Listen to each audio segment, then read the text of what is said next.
¿Qué tal amigos, amigas?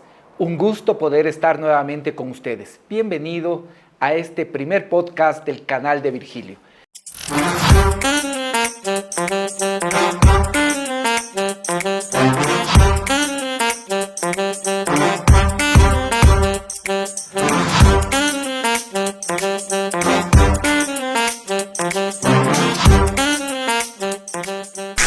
Aquí, a través de este mecanismo, transmitiremos las entrevistas, reflexiones, también hablaremos sobre temas de actualidad y eventualmente también compartiremos este espacio con otras personas, hombres, mujeres, que siempre tendrán que aportar respecto de lo que pasa en el Ecuador, en el país, en la comunidad andina y en el mundo. De tal forma que para mí es un gusto darles la bienvenida, saludarles y espero que podamos tener muchas interacciones, que podamos escuchar de forma permanente sus comentarios, sus opiniones, para de esta manera seguir trabajando en los temas que efectivamente le interesan a la ciudadanía. Ahora, para arrancar este primer podcast, quiero plantearles un tema que, aunque ahora parece diluirse, no debería, pero al mismo tiempo quiero que reflexionemos sobre las condiciones de la democracia en el Ecuador, las condiciones de la democracia en el país. Me refiero concretamente a lo que tiene que ver con esta denuncia de Pandora Papers, pero sobre todo las repercusiones que está teniendo aún antes de que el informe de la comisión sea debatido en el Pleno de la Asamblea Nacional. Esto me parece que es fundamental que podamos reflexionar. Miren, vamos a hacer un pequeño antecedente, que es lo importante, lo primero que hay que decir, que el 3 de octubre aparece una denuncia. Esta denuncia es realizada por el Consorcio Internacional de Periodistas de Investigación, una organización que tiene más de 600 periodistas, más de 90 países, y en esta investigación, ¿qué es lo que se dice?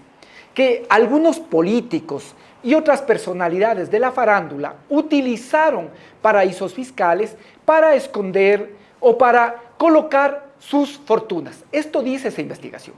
Entre esas personas que aparecen mencionadas en la investigación está también nuestro actual presidente, al igual que el presidente Piñera y también otros expresidentes y políticos de la región y del mundo. Esto es lo que dice ese consorcio internacional de periodistas. Frente a eso, ¿cuáles son las reacciones del presidente? El presidente, en primer momento, niega. Él dice que se deshizo de sus empresas ubicadas en paraísos fiscales antes del 2017, o más bien, cuando se hizo la consulta popular y como consecuencia de esa consulta popular salió la ley del pacto ético. Dice que ahí se deshizo, sin aclarar qué significa deshizo, porque uno podría utilizar esa palabra deshacerse de un helado, por ejemplo, que se pone al sol, pero deshizo cuando se trata de la propiedad ya es por demás ambiguo. Luego, en una entrevista que hizo con el señor Carlos Vera, porque lo de periodista podríamos también aquí discutirlo, él señaló que todas las propiedades que tenía en paraísos fiscales las trasladó, y que además tenía aquí y afuera, lo cual ya de por sí mismo podría estar en contra de la ley de pacto ético. Quizá aquí quisiera hacer un paréntesis. Mucho se ha dicho, y sobre todo en el mundo han señalado, pero bueno, pues se puede hacer con su plata lo que quiera, esto es antiético, es inmoral, pero no es ilegal.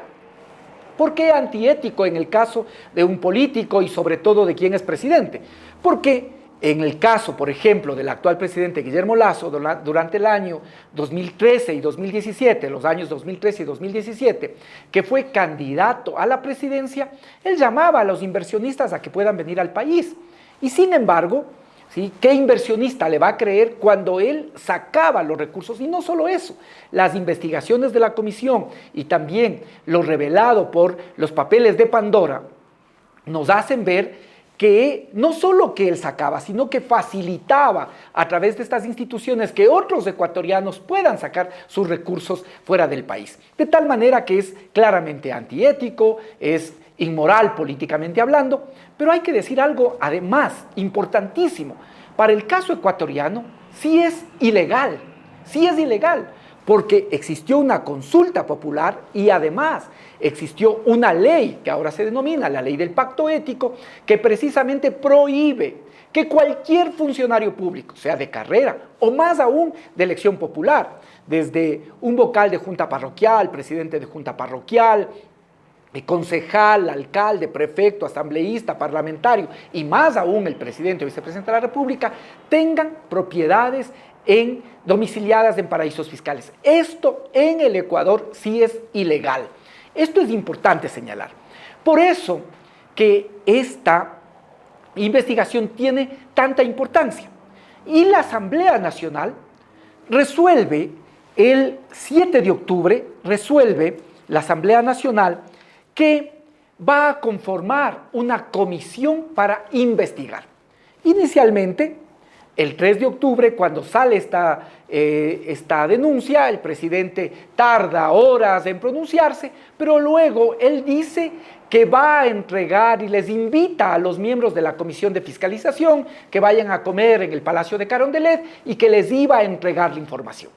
La Asamblea analiza este tema y considera que tiene que ser una comisión más independiente. Y escuchen bien esto, amigos y amigas, con 105 votos, la Asamblea Nacional, el Pleno de la Asamblea Nacional resuelve que esto tiene que ser investigado por la Comisión de Derechos Colectivos y Garantías Constitucionales. Aquí viene otro elemento que es importante que conversemos, porque el propio presidente ha dicho que esa comisión no era la competente y que por lo tanto, por esa razón, él no acudía a esa comisión, aunque en esta misma entrevista que les refería con el señor Vera, él señaló que podía concurrir a la comisión de fiscalización o a cualquier otra. Y eso era lo que efectivamente esperábamos todos los ecuatorianos y ecuatorianas. Sin embargo, después ha cuestionado, ha dicho que la comisión no es competente. Y aquí hay un elemento importante, señor presidente Guillermo Lasso. ¿Sí? En una institución republicana, en una democracia, no es el presidente el que debe decidir si un órgano es competente o no. La competencia nace de la Constitución de la República y de la ley.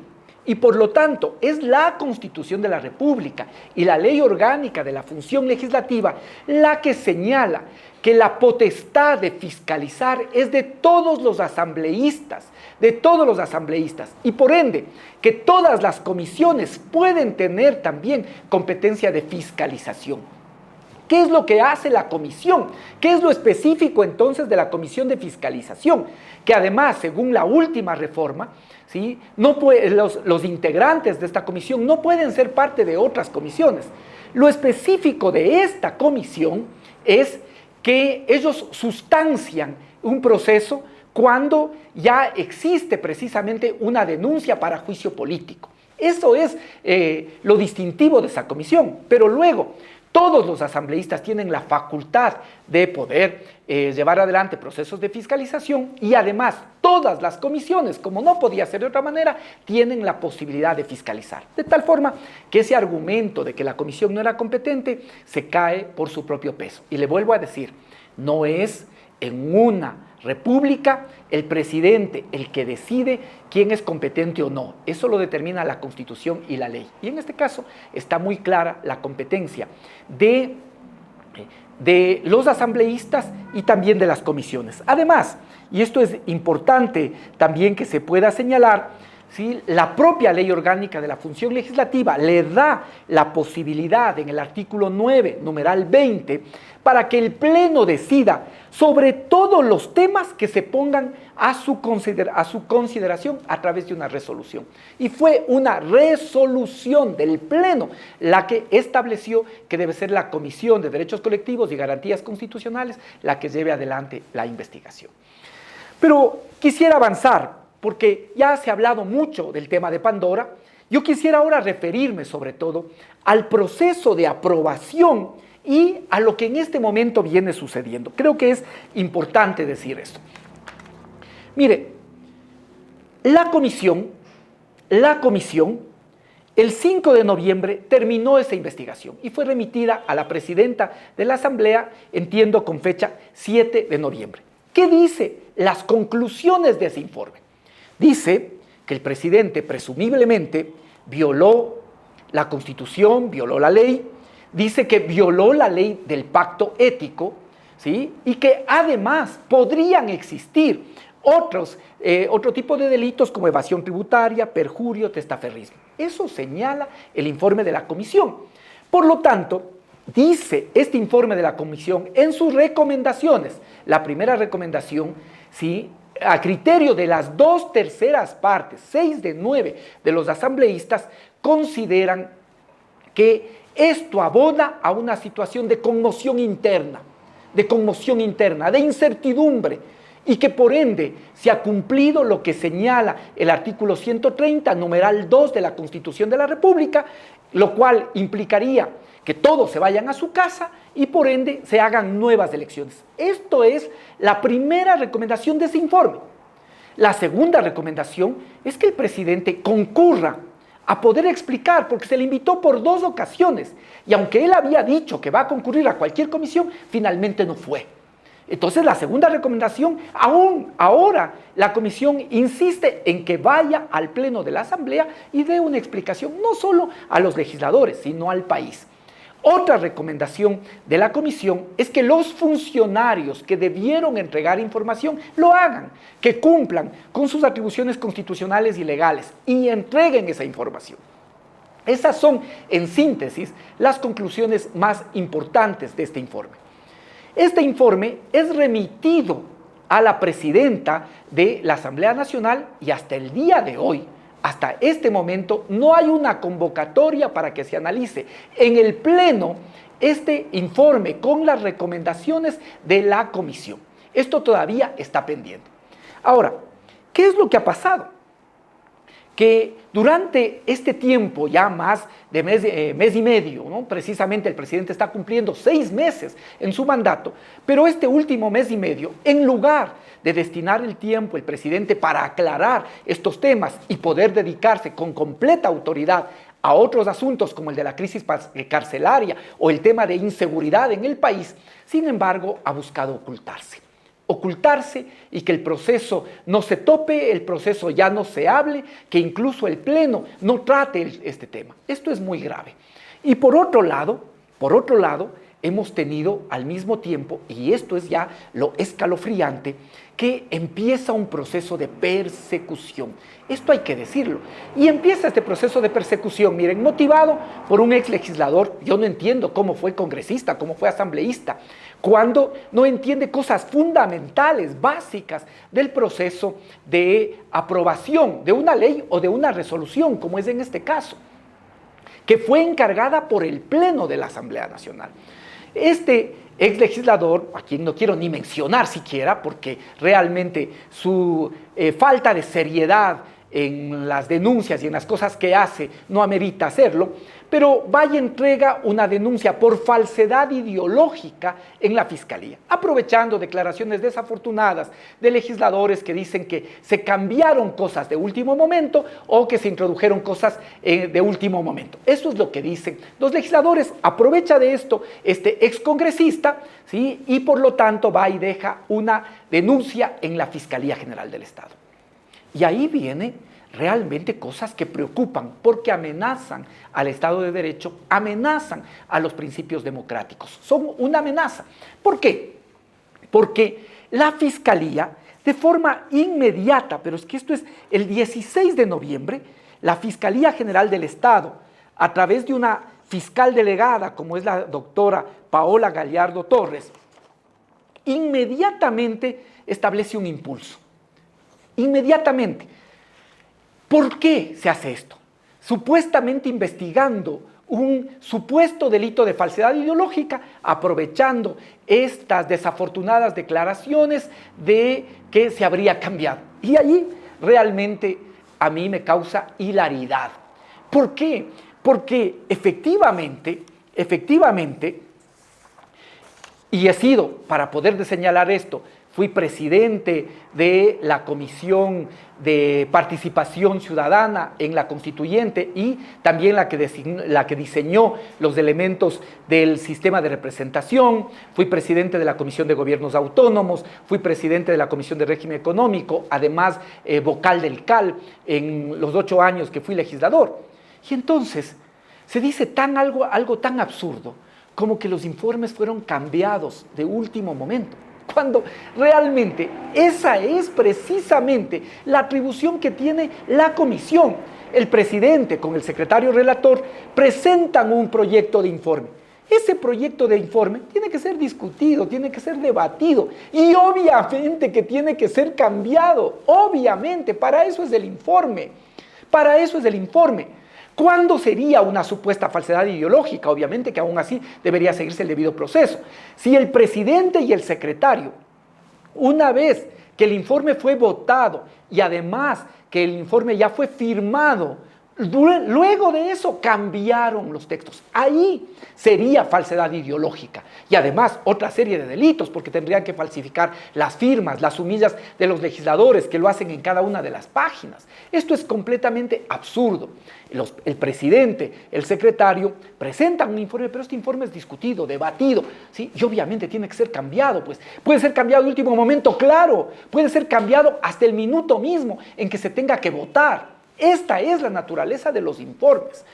Pero sin duda, aquí hay otros intereses políticos. Y es lamentable que el 16 de noviembre la Fiscalía inicie un impulso y además otras acciones, como también poder nuevamente buscar perseguir, por ejemplo, a Andrés Arauz y a más de 20 personas que participaron en la campaña de Andrés Arauz, ¿sí? Que han sido también parte de Andrés Arauz, parte de, básicamente, de intervenir como cualquier ciudadano, explicando las repercusiones para la economía, para la vida de los ecuatorianos del tema de Pandora.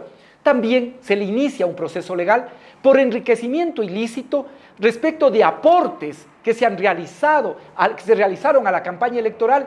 Escúchenme bien, cuando aún todavía ni el Consejo Nacional Electoral ni el Tribunal Contencioso Electoral todavía determinan, ni siquiera juzgan el gasto electoral de la campaña del 2021.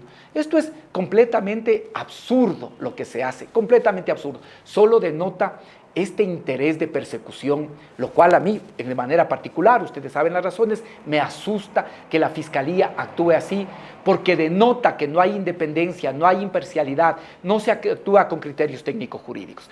Pero más allá de esto y de la denuncia que se puede hacer, porque ya estamos de alguna manera, ya sabemos que siempre que de la Revolución Ciudadana tenemos un pronunciamiento, utilizan la justicia, la Fiscalía para perseguirnos, pero yo creo, y ahora sobre todo me quiero centrar en esta parte final, en un tema muy claro. Esto que se está haciendo con la Asamblea es romper con el Estado de Derecho. Por eso yo vuelvo a insistir a la presidenta de la Asamblea, a la señora Guadalupe Llori, a la abogada Guadalupe Llori y también a los líderes de todos los movimientos y partidos. No hay cómo permitir que se persiga a las 2/3 partes, a 6 de 9 asambleístas por cumplir un encargo del Pleno. Esto no es posible. Tiene que haber una actuación firme, tiene que haber una actuación decidida de toda la Asamblea Nacional para impedir que se utilice la Fiscalía y la Justicia para temas que son de discusión política. Y yo simplemente diría, creo que es fundamental que el presidente Lasso pueda más bien recoger una de las recomendaciones de la comisión y pueda ir a la Asamblea y aclarar. Esto permitirá que pueda tener confianza la ciudadanía, pueda recuperar autoridad, porque sin autoridad es muy difícil gobernar. Yo creo que es hora de que en lugar de buscar ponerse en la sombra, es fundamental que vaya al seno de la Asamblea Nacional y con todas las luces pueda explicar a los ecuatorianos si estas presunciones que en este momento existen son fundadas o no. Pueda decirles a los ecuatorianos si incumplió o no la ley del pacto ético, como tiene fundadas razones la comisión para señalar. Pueda decir si existió o no perjurio, es decir, declaró o no todos sus bienes. Pueda establecer con claridad que no hubo evasión tributaria. Pueda decir si no hubo testaferrismo. No olvidemos que aquí está prohibido trasladar estas empresas domiciliadas en paraísos fiscales a su familia, porque esto es simulación, ¿sí? Creo que el presidente tiene que aprovechar ese escenario y hay que buscar que democráticamente concurra al órgano de control político. Lo otro es renunciar a la democracia e ir cada vez más a una lógica oligárquica, en la que uno puede pensar que utilizó su dinero para poder adquirir poder político y ahora utiliza ese poder político para investigar todos aquellos asuntos relacionados con su dinero. Y esa lógica oligárquica generalmente viene acompañada de beneficios para un pequeño círculo y de autoritarismo para el resto de fuerzas políticas y de la sociedad. Yo le diría al presidente Lasso, más bien aproveche esta oportunidad, vaya y aclare en la Asamblea Nacional, recupere autoridad. De lo contrario, no le van a creer los ecuatorianos si ahora, por ejemplo, en esta ley tributaria exige nuevas cargas a los ciudadanos, sobre todo a la clase media, cuando queda la sensación de que el presidente podría estar evadiendo impuestos. O peor aún, que a través de esta ley se quiere beneficiar directamente a sus hijos y a las grandes fortunas, eliminando el impuesto a las herencias. E incluso de que no quede la duda de que hay buena intención cuando se está buscando repatriar capitales y en lugar de que con eso se blanqueen los recursos que las élites económicas sacaron del país. Eso le hace perder autoridad, esas dudas le hacen perder autoridad. De tal manera que, presidente Lasso, en esta finalización de este primer podcast, yo lo único que le digo es aproveche el espacio de la Asamblea Nacional, que es el órgano de control político en una democracia, concurra a la Asamblea Nacional y de esa manera también podrá recuperar confianza y autoridad que son fundamentales para el ejercicio de gobierno. Quizás salió un poco largo este primer podcast. De todas formas, si es que les gustó, si les pareció interesante, les invito a que participen, a que hagan sus comentarios, a que nos sugieran qué otros temas podemos tratar y que le den también un me gusta, que le den un like a este primer podcast que hemos trabajado con ustedes. Les invito también a seguir todas las redes, YouTube, Facebook, Twitch, para que podamos estar más comunicados. Un abrazo y hasta pronto.